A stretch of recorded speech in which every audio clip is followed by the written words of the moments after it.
Darle la bienvenida a Juli Zabaleta, una persona que está al frente de esta división y que, bueno, que la verdad que ha trabajado, bueno, con muchísima responsabilidad, y hoy lo decíamos más temprano, ¿no? En la sensibilización que hoy por hoy tiene el personal del Ministerio de Interior, es una de las patas más visibles en las que se nota este trabajo, pero hay muchísimo más trabajo. Le damos la bienvenida a Juli. ¿Cómo estás? ¿Qué tal? Buen día. Muchas gracias por la invitación. Un placer. Podríamos hacer un balance de los 10 años, pero bueno, podría ser muy extenso.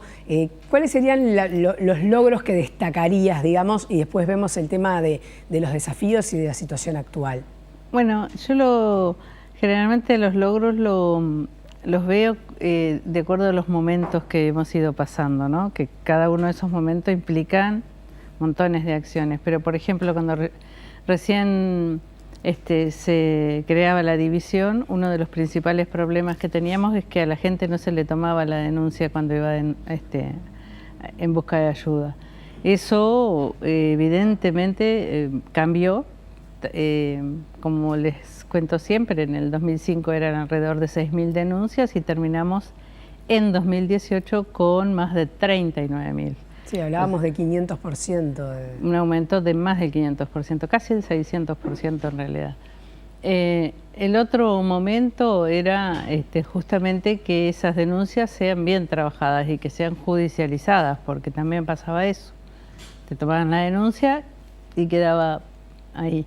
Entonces se hicieron como muchas acciones coordinadas a la interna para poder ir controlando esto que no podía ser que una denuncia quedara en órbita policial, sino que siempre se tiene que judicializar. Y después, bueno, el trabajo continuo siempre es hacia adentro de la institución y hacia afuera, porque las principales resistencias las tenemos cada uno de nosotros como parte de la sociedad, pero tenemos una responsabilidad diferencial, y es que estamos para justamente promover y proteger el libre ejercicio de los derechos humanos. No podemos ser quien los vulnere. Hoy, hace un ratito hablábamos, y tenía que ver con tu alocución cuando se hizo el acto conmemorativo por los 10 años de la creación de esta división, que tu trabajo, más allá de ser comprometido, bueno, por un tema de responsabilidad, tiene que ver también con tu vida, ¿verdad? Para vos el tema de la sensibilización es muy importante porque te toca de cerca. Sí, totalmente. Mi discurso, por decirlo, mi intervención ese día justamente pretendió mostrar eso, ¿no? Lo que había y lo que hay. Porque a veces en la diaria y con tantos problemas uno se olvida de cómo era la situación antes. Y bueno, yo intenté abrir mi corazón y contar que realmente yo vengo de una familia con muchas vulnerabilidades y con muchas restricciones económicas, emocionales, y que justamente en esa época no se daba la posibilidad de que hayan planes sociales, entonces teníamos que salir a trabajar con mi madre. Estuvimos en plantaciones de algodones, recogiendo algodón. Siempre digo que hasta el día de hoy me duele la espalda y calculo que es de cargar en la cintura agachada aquellas bolsas de algodón. Y mostraba también esto de que siempre responsabilizamos a la madre. ¿Dónde estaba esa madre? Porque esa madre no salía a trabajar en vez de mandar a trabajar a los hijos. Y bueno, una de las cosas que decía es que justamente mi madre estaba sobreviviendo con nosotros. Era la que se quedó. Y pocas veces nos acordamos de la figura del padre, ¿no? De qué tanto se está ocupando de esos hijos. Y bueno, un poco por ahí. También hemos pasado en mi familia el hecho de tener que ir a denunciar y que en la seccional convencieran a mi madre de que no lo hiciera. De que se diera media vuelta y se fuera. Exacto. De gritar cada vez que había algún problema, porque la violencia física era muy fuerte. Gritar y que los vecinos no se metieran, inclusive familiares.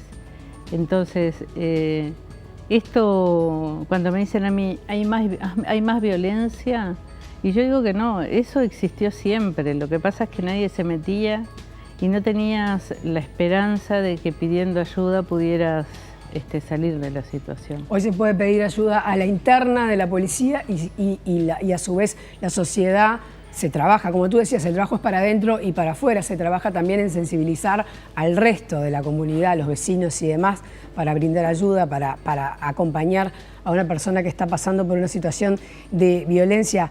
Juli, vamos a algunos números que son duros y crudos, ¿no? La cantidad de víctimas que tiene este país por violencia doméstica, que yo la comparaba, por ejemplo, con otros países, y la verdad que es alarmante. Tenemos 600 dispositivos, ¿verdad? 600 tobilleras para casos de alto riesgo, se van a incorporar más, pero la pregunta es, ¿esas tobilleras hoy por hoy alcanzan? Supongo que no, por algo se van a incorporar más.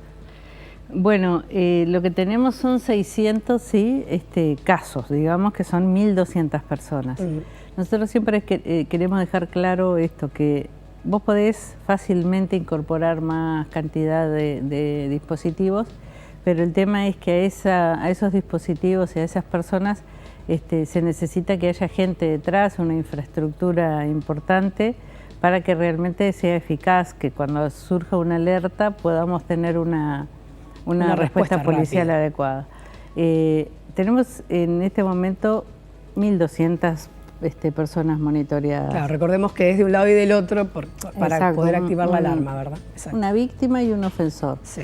Las que se van a incorporar son para monitoreo individual, Ajá. no para violencia doméstica. Bien. El monitoreo individual tiene que ver con las prisiones domiciliarias, con las libertades asistidas, que no garantizan en realidad el no acercamiento hacia otra persona.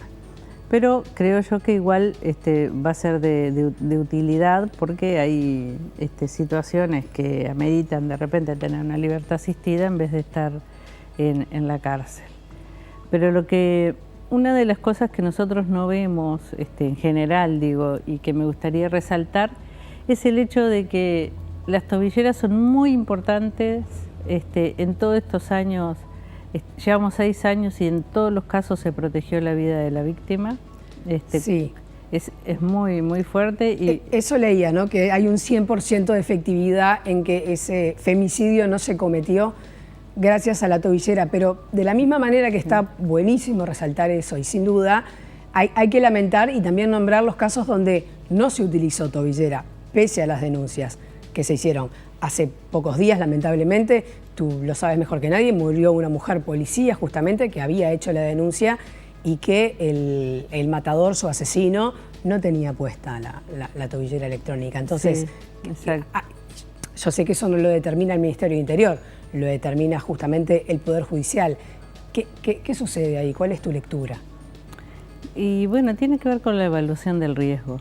Es muy difícil evaluar el riesgo cuando se recibe una comunicación telefónica, pero sí también hay indicadores que tenemos que tener presentes que a la hora de evaluar el riesgo deberíamos tenerlos como semáforo. Pero fuera de que sean muy, muy eficaces las tobilleras para las víctimas, se está dando algo que me parece que no hace bien. Y es el hecho de la prórroga en los plazos en que una víctima y un ofensor están dentro del programa tobilleras. A ver. Porque con eso llegan los 6 meses, debería estar la desconexión, pero como el riesgo no bajó, se mantiene esa medida. O porque él incumplió, se mantiene la medida. Nosotros ahí lo que llamamos a reflexión es lo siguiente. 6 meses, 1 año, es demasiado para que una víctima esté dentro de un programa, claro, de tobilleras. Pensemos en qué otras alternativas podemos dar para que esa mujer esté tranquila y para que ese hombre esté justamente supervisado.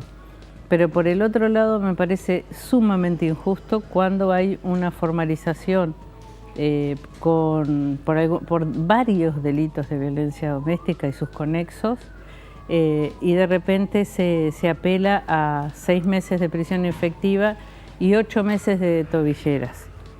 El tema es cómo se trabaja con ese agresor en ese tiempo, porque de todas maneras en algún momento se terminará el plazo de la tobillera, con prórroga o sin prórroga. Sí, a veces están 2 años, ¿no? Ok, pero ¿qué cambia en esos 2 años? Simplemente hay que apelar a que el hombre en este caso se tranquilice o se trabaja con él? No, se le da la posibilidad de concurrir a los servicios de atención del INMujeres. Que no son obligatorios. Son obligatorios en la mayoría de los casos, pero tienen poca adherencia muchas veces en concurrir. Capaz que una de las posibilidades es empezar a tener soluciones diferentes, ¿no? Porque no todas las personas concurrimos a ver un psicólogo de entrada, sino que a veces establecemos un vínculo primero telefónico y después que sabemos más o menos de lo que se trata, vamos. Pero sí hay una cosa que es importante y es el hecho de que si es una resolución judicial que te obliga a concurrir a un lugar, esa resolución judicial debería hacerse valer. Exacto, debería ser cumplida y en el caso de que no se cumpla, bueno, las sanciones que correspondan deberían Sí, porque estar la víctima con el dispositivo, más allá de que le puede salvar la vida, es un factor estresante enorme. Además.